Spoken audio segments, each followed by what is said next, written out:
Hi everyone, it's Sherry. I hope that you are having a wonderful day. Like magic, this is about to be transformed into this. You are not going to believe it and you're not going to want to miss it. Stay tuned. Welcome to my channel. I am so glad that you decided to stop by, and welcome to all of my new friends and to all of my new subscribers. Welcome back to all of my longtime friends and longtime subscribers. Thank you all for choosing to be here today. If this is your first time ever checking me out, you picked a really good day, because I'm going to show you some of the things that this channel is known for.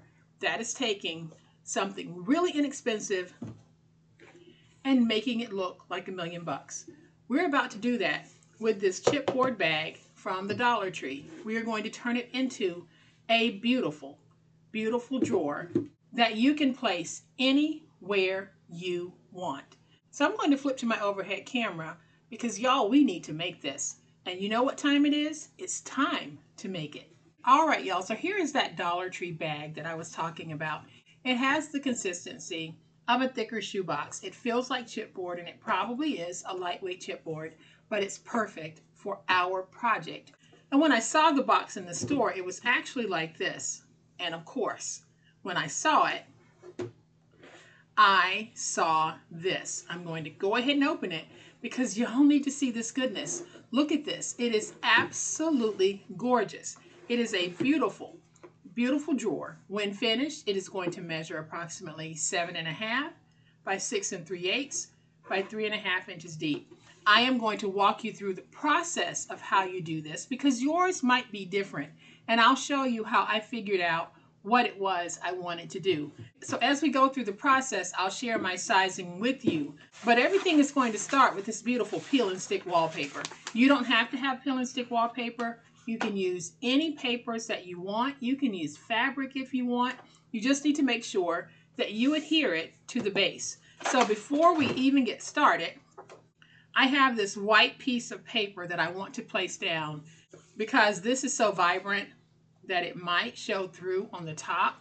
So what I'm going to do is I am just going to take my tape roller and I am really going to be generous with my tape because I don't want this coming undone at all. Now I could have run it through my Xyron, wasn't even thinking, to get that full coverage, but I'm going to take this and I just want to place it down so that it can block the vibrancy of that color that's underneath.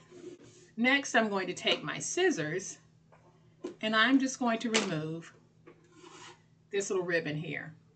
And now we're going to take our peel and stick wallpaper and we're going to place it down and figure out how much we need. Now, if you're not using a peel and stick wallpaper, if you're not using a contact paper, fabric, or sheet paper, then you may have to join pieces of 12 by 12 together to get the look that you want. But I would recommend, if you have any type of rolled paper that's long and can give you one continuous look, that is what I would prefer to use on a project like this, but it is completely up to you.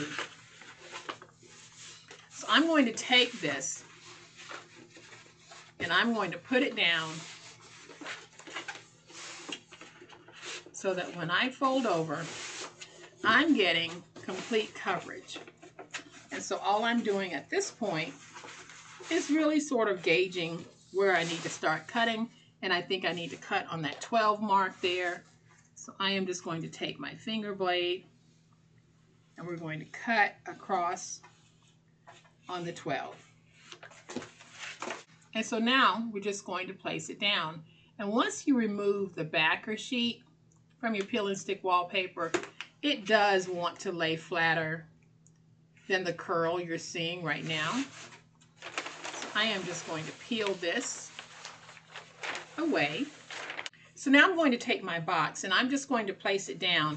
And when I place it down here in the front, I'm going to place it down about 1.5 inches back from the front, and I'll show you this. So I'm just smoothing that. But you see how much room I have here? I went about 1.5 inches.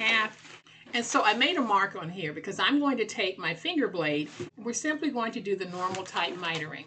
We're simply going to do the normal type mitering. So once we get started, it's a lot easier to control. So I am just cutting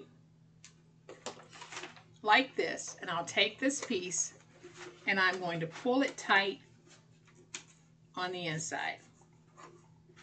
You see that? That's how I did it.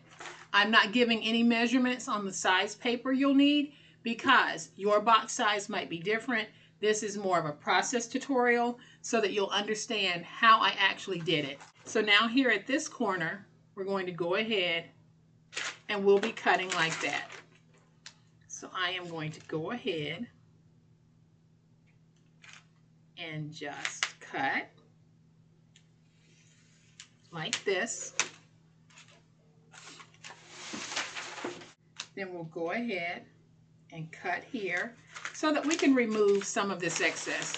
And y'all, basically what we're doing is we're going around and we're setting our miter. So here in this corner, again, I'll cut in a downward motion.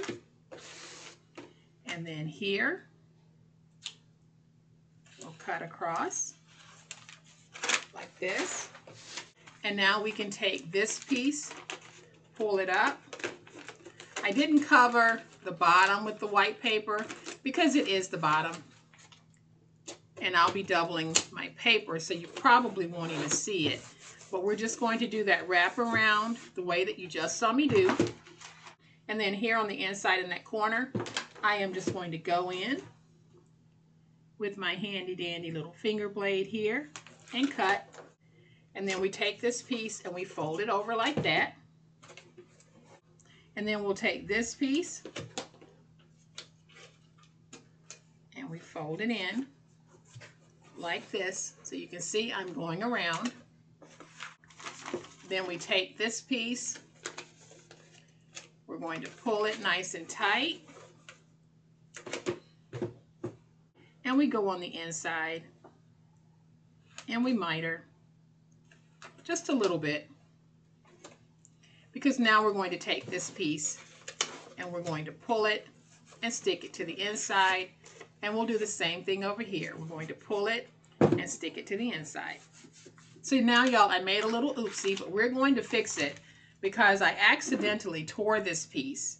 And so I'm just going to take it and we're going to put it on like that. So I had to add that piece because I tore it. So now I'm just going to angle here, angle right here,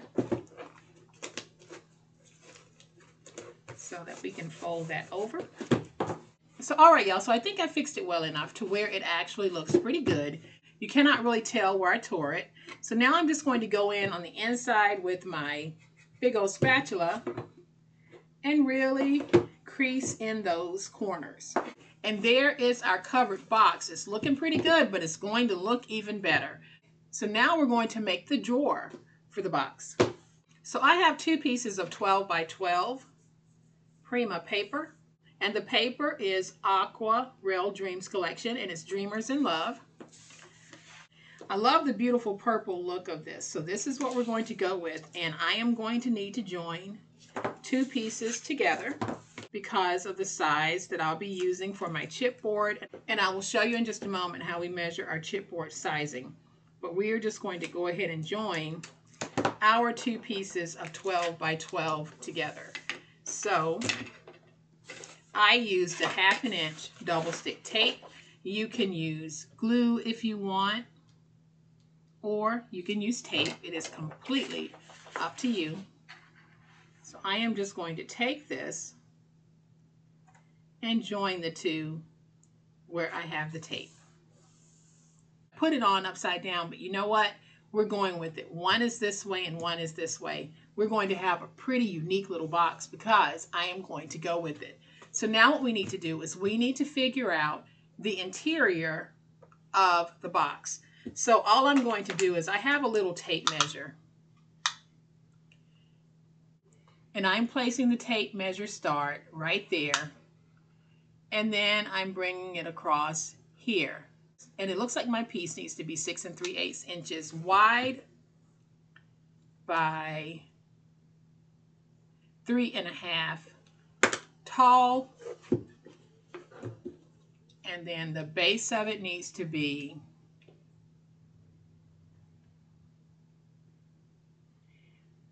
I'm going to go with about 7 3/8 because I want to knock off just a little bit. So what I did was I measured the interior. So I want to start on the inside, from inside to inside. And that's how I know what size my pieces need to be. All right, y'all. So I believe I'm going to need to have IT come over and check my camera system because it keeps cutting in and out. So I thought I was recording. I wasn't. So what I did was I laid down my 3 pieces of chipboard. I placed this one down first because I wanted to cover the seam. Then I placed the other 2 down using 1/8 of an inch spacing in between. Then I took my stylus and I went around and drove it into the paper to create a score. Then I stood it up on all 4 sides to get my creases, and then I mitered out my edges. So that is what was missing. I'll have to keep my eye on my camera yet again today to make sure that it does not cut out again. So what I'm going to do now is I'm going to take my tape and I'm just going to place tape on all 4 sides here. We aren't going to remove any of this overhang here because we're going to do that fold over method that we like to do.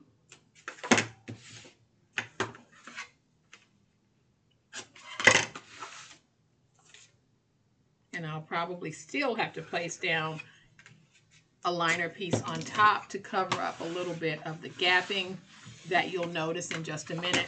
But y'all, that is going to be more than okay with me. So I'm going to take a piece of tape, place it right here, and I'll do this on all 4 sides on the end. Let's just place some tape.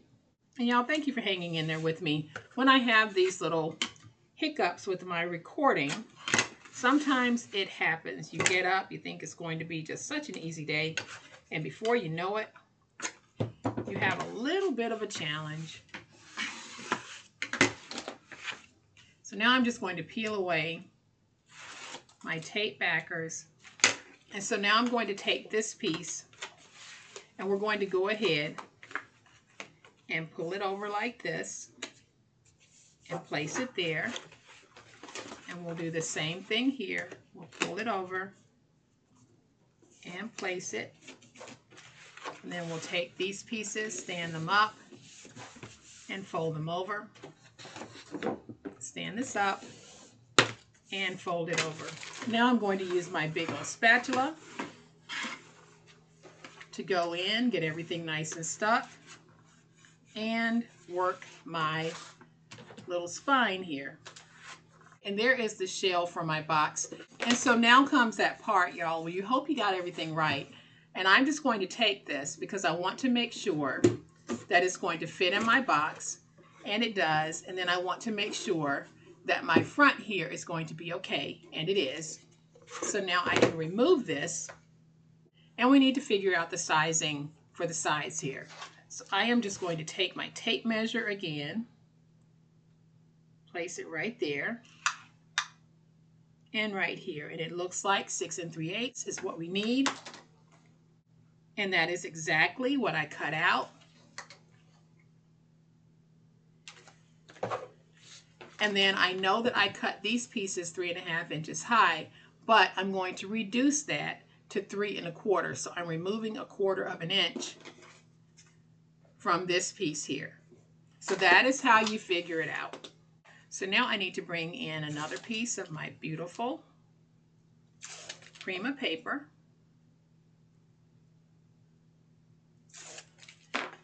And I'm going to take this and we're just going to place it right here at the bottom, like that. And then I'll need to do the same thing with this piece. And just remember, I'm showing you my process. But if you have a process that you like better and you want to give it a try, as y'all know, I always encourage that. What I'm sharing with you right now is just a little jumping off point, and that might help you in determining how you want to do one that you want to make. So now I'm going to take my finger blade, cut along the edge here, and then I'll flare out.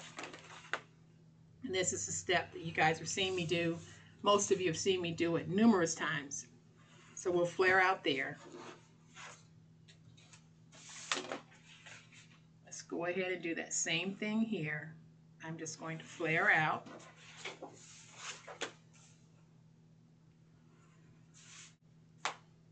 And then we'll just flare out here. And we're just going to place our tape right there. And tape right here. And tape here in the middle. I am going to be using my hot glue gun today. Ordinarily, I would use my reptile adhesive, but I did get a question a while back asking me whether or not you can use hot glue to put a box together, and I am going to demo in this video that you can. I prefer to use my reptile adhesive, but I do want to show an answer to some of the questions that I get from time to time. So now I'm just going to peel away my tape backers here. We're going to take this piece and fold it over. And then I'm just going to trim away all of the excess to get our side pieces. So there's one side piece. And we'll peel this one.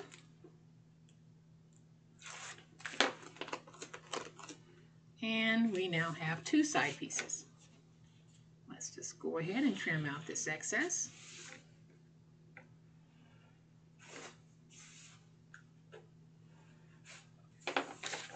I'm going to use this to go back and cover in that. All right, so I've zoomed in a little so that you can see what I'm about to do. I am going to take this piece and we're going to put it right here, and then I'll bring those sides up and glue them closed like this. So what I'm going to do is I'm going to take my hot glue gun and I'm just going to run a bead of hot glue along the bottom the way that I would my reptile adhesive, but this time we're using hot glue. I'll take this and I'm going to go in about 1/8 of an inch and just stick it.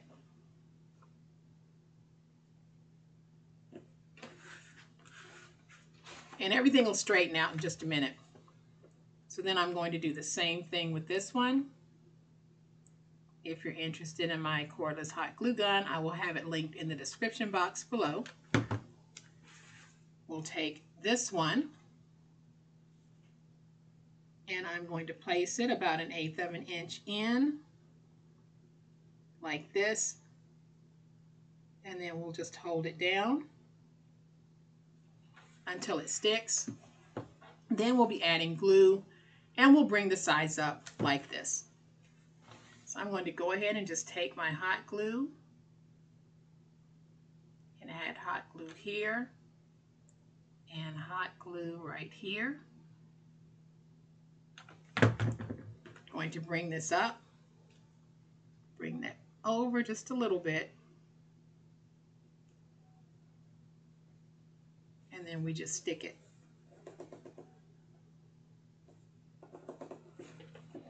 And then we're going to do the same thing over here. We add that hot glue. I like my reptile adhesive because I feel like I have more control over that when I'm putting it down like this. But this is going to work. And then we take this and we bring it up like this. And let's just get that nice and stuck. And so now, y'all, we have a box. We are going to take one more piece and I'm going to put it right here on the front because I really want to strengthen that part where we're going to be pulling out the drawer with a handle. So I am going to add this piece, and I cut it at 3 3/4 by 6 1/2. So I am just going to take this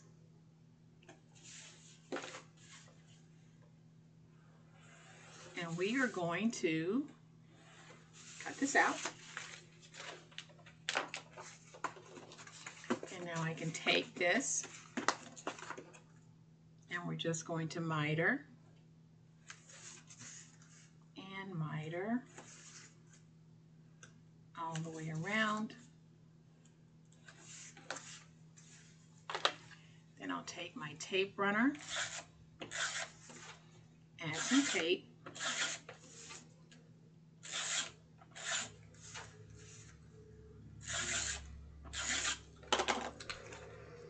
and we just fold over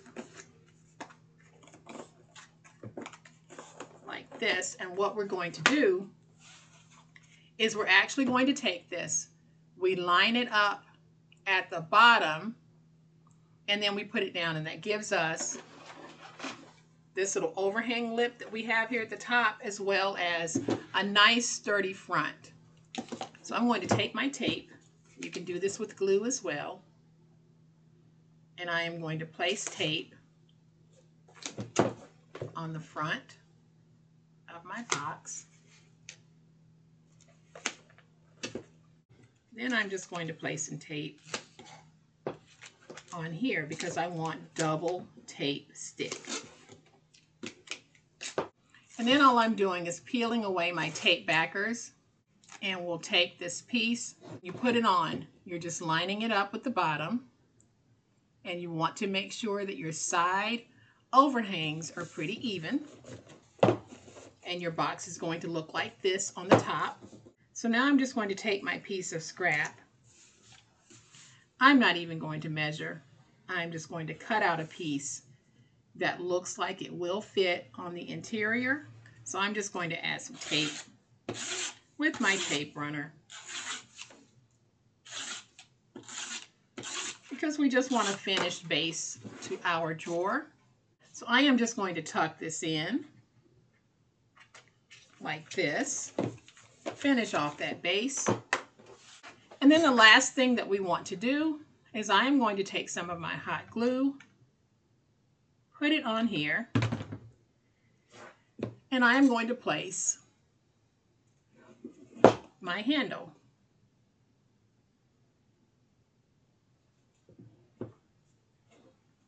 Like that. So now we can take our drawer, slide it in like this, and what a nice little fit we have to this. Let me go ahead and pull it out like this, and you can see why I doubled up the strength here, because we want to be able to pull it in and out without any problems. Y'all, this is such a sweet little drawer box. But y'all, I think that these are just so adorable, and you saw how easy it was to make them. You can make these for any season, any reason, anyone. It all started with the Dollar Tree chipboard bag. So I hope that you have enjoyed this fantastic project. If you have, please hit the like button. If you're not a subscriber to my channel, I'd love to have you join this amazing online crafting family, because this is what we do. As always, my friends, y'all, please be safe, be kind, and be the reason someone smiles today. Happy crafting, and we'll chat later. Bye.